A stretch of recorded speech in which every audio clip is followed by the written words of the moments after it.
Ekale ẹ̀yin ọmọ mi. Yemoja, tell us the story. Ọmọ ẹja. There are various stories in Yoruba land that involves Yemoja. Some said she was there in the creation of the world. Some said she cut off her breast and got angry when anyone makes jest of her. Some said she's the mother of all other gods, including Ogun, Ṣàngó, Ọya, Ọ̀ṣun, Ọba, Òrìṣà Ògo, Babaluaye. Which one do you think? Are they wrong or right? I'm not here to tell you if they are wrong, because I wasn't there. But you are about to listen to the greatest story about Yemoja. Hello. In the days of the great gods of Yoruba land, the person you now call Yemoja lived then as an ordinary woman who had deep connections with water. Though her powers weren't manifesting as at then, she was married to a god, Òrìṣà Ògo, the god of agriculture and fertility.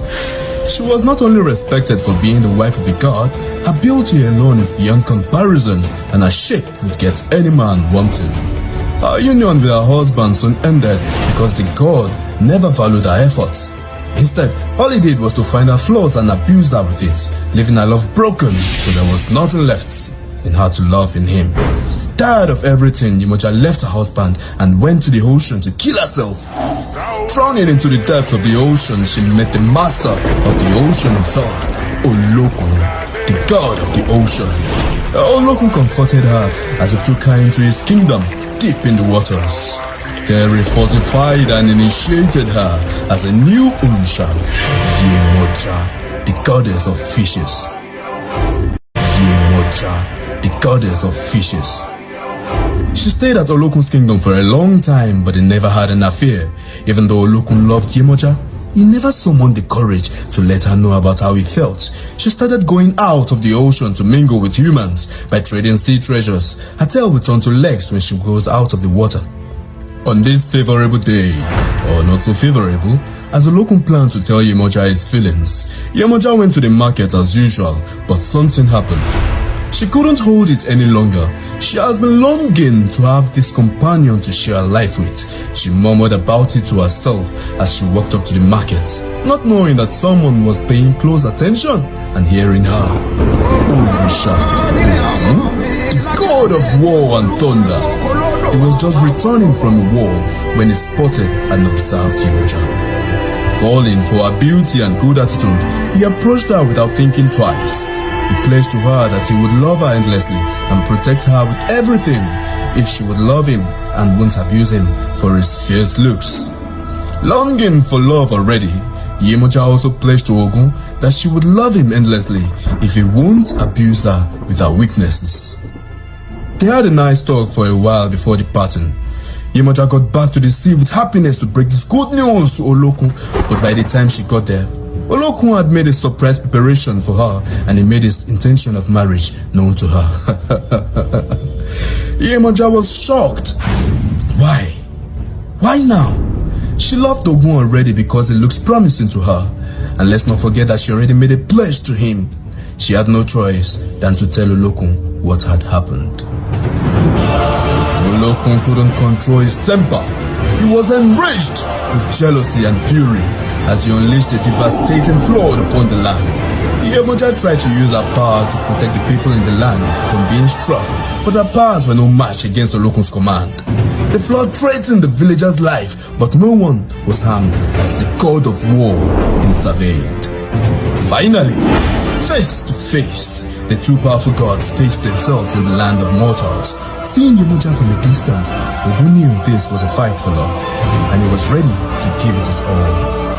But no one was harmed as the god of war intervened.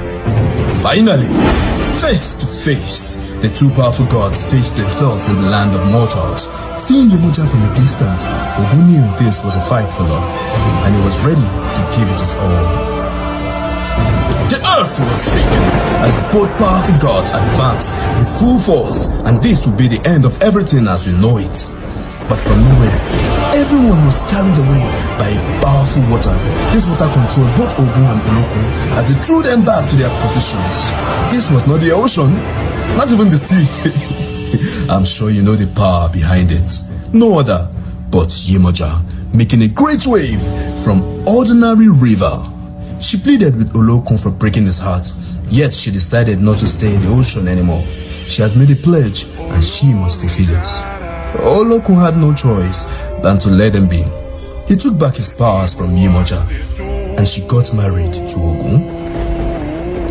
Yemoja had many children with him and Ogun turned out to be a very loving husband.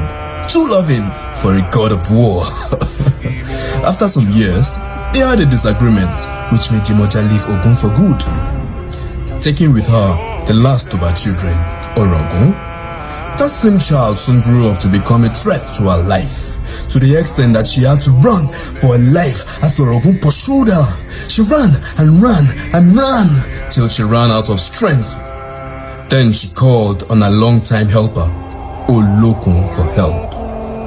He heard her immediately, and suddenly she was covered with water and she gained her full power, even 10 times than before.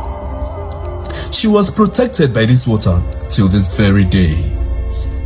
And today, Yemoja worshippers bring offerings to the shores of the river, chanting songs to her. They believe she gives them sea treasures, grants them peace, and answers their prayers. Let me ask you, do you have deep connection with water? Good night, my children. Good night, Granny. Odaro.